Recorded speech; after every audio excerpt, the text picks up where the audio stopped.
Hello students, मैं आपका engineer material subject का टीचर अजय कुमार हूँ।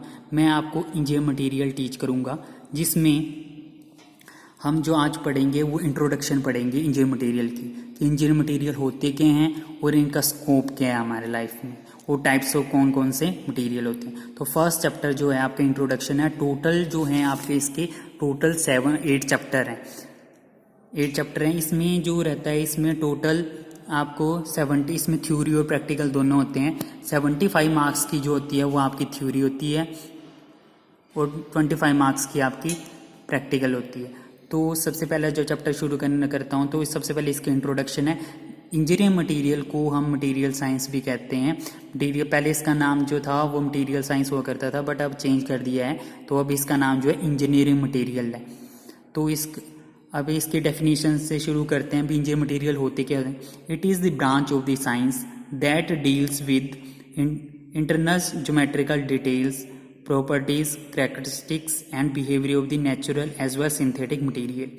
तो ये एक ब्रांच है किसकी? साइंस की। जैसे फिजिक्स केमिस्ट्री होती है साइंस की ब्रांच, वैसे ही इंजीनियर मटेरियल भी एक ब्रांच है साइंस की, जिसमें वो डील्स किसके साथ करती है। जैसे कोई भी मटेरियल है, उसकी शेप कैसी होती है। ज्योमेट्रिकल का मतलब होता है उसकी शेप कैसा है, उसका स्ट्रक्चर कैसा है, उसकी प्रॉपर्टीज़ कैसी हैं, उसके कैरेक्टरिस्टिक्स, बिहेवियर कैसा है, और चाहे वो नेचुरल है, एज नेचुरल हो, चाहे नेचुरल हो, चाहे वो सिंथेटिक हो।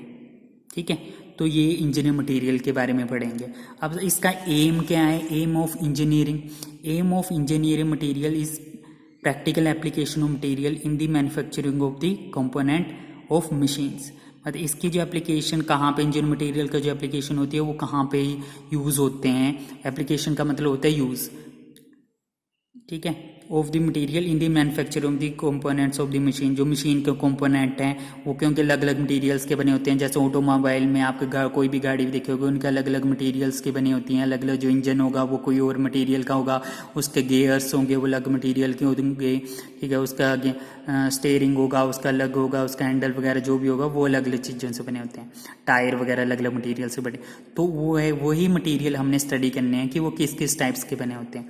तो सबसे पहला जो इसमें थोड़ा और इंट्रोडक्शन बताऊं कि इसमें सिलेक्शन जो एक मटेरियल की सिलेक्शन ही करना ही बेटर नॉलेज की ज़रूरत होती है किसी भी मटेरियल को सिलेक्शन करने के लिए, क्योंकि कई कुछ कुछ मटेरियल्स होते हैं वो हार्ड होते हैं, सॉफ्ट होते हैं, ठीक है। एंड नेक्स्ट रहेगा आपका advancement of the engineer discipline will not possible without the development of material.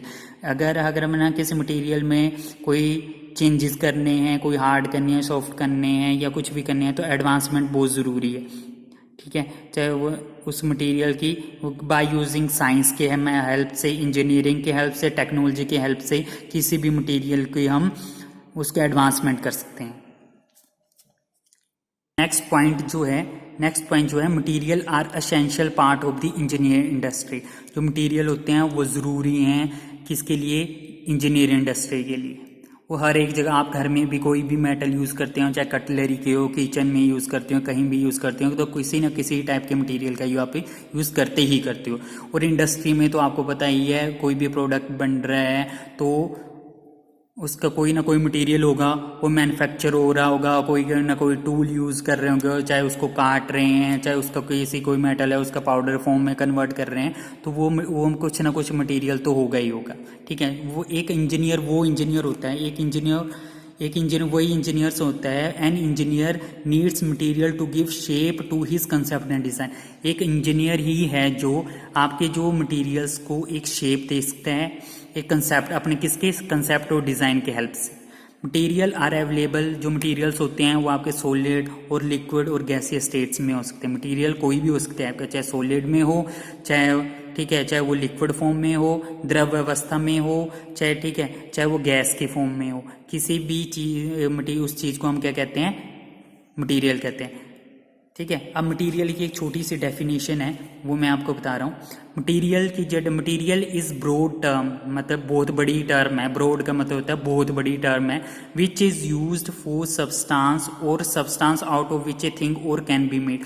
मतलब वो ये जो टर्म है किसके लिए यूज़ की जाती है? किसी सब्सटेंस के लिए, और सब्सटेंस के कोई भी थिंग, कोई भी चीज़ बनाते हैं, कोई भी चीज़ बनी होती है, चाहे वो किसी भी चीज़ से बनी होगी, तो वो किसी ना किसी मटेरियल से बनी होगी। आपने देख ही रखा होगा। इसके एग्जांपल जैसे मेटल है, ठीक है, नॉन मेटल है, स्टोन है, वुड है। तो ये सारे जो एग्जांपल किस चीज़ के हैं, मटेरियल के हैं। ये सारे क्या हैं, मटेरियल। चाहे मेटल है, चाहे मेटल, जिस मेटल को हम धातु कहते हैं, नॉन मेटल धातु हो गया, स्टोन हो गया, वुड हो गया, लकड़ी, किसी न किसी चीज़ की बनी होती है, तो उस चीज़ को हम मटेरियल कहते हैं। अब ये मटेरियल्स कहाँ से आए, थोड़ी इसके इतिहास के बारे में जानते हैं। हिस्ट्री ऑफ मटेरियल ओरिजिन, ठीक है। Material have always been an integral part of human culture and civilisation, ठीक है। जो ह्यूमंस के जब से मानव इस धरती में आया हुआ है, हमारी पुरानी सभ्यताओं में, तब से हम कह रहे हैं इन मटेरियल के यूज़ कर रहे हैं। जैसे पहले हमने पत्थरों के चिंगारियों से आग जलाना सिखाई, तो वो स्टोन एज हुआ करती थी, ठीक है। फिर उन्हीं पत्थरों से हम उनको थिक्का करके आदि मानव जो हुआ करता था, वो उनकी शेप वगैरह डिज़ाइन, मतलब किसी भी चीज़ को काटने के लिए जो वो खाया करता था, तो उसके लिए वो ऐसे स्टोन के क्या बनाया करता था, टूल्स बनाया करता था। फिर उसके बाद ब्रोंज एज आ गई, ब्रोंज एज कोई मेटल्स वगैरह, नॉन मेटल वगैरह, आयरन एज आ गई, फिर उसके बाद कौन सी आ गई, आयरन एज आ गई। तो उसी तरह फिर सबसे बड़ा वास्ट हुआ, मतलब वास्ट का मतलब रिवोल्यूशन जो है, क्रांति जो आई, कब से बनना, ये जो मेटल, आयरन, स्टील जो आए, ये बनना कब से शुरू हुए, जब एक यूरोप में इंडस्ट्रियल रिवोल्यूशन आई, मतलब इंडस्ट्रियल क्रांति जो आई, तो उसके बाद ही हमारा स्टील और आयरन की खोज हुई, मतलब, ठीक है।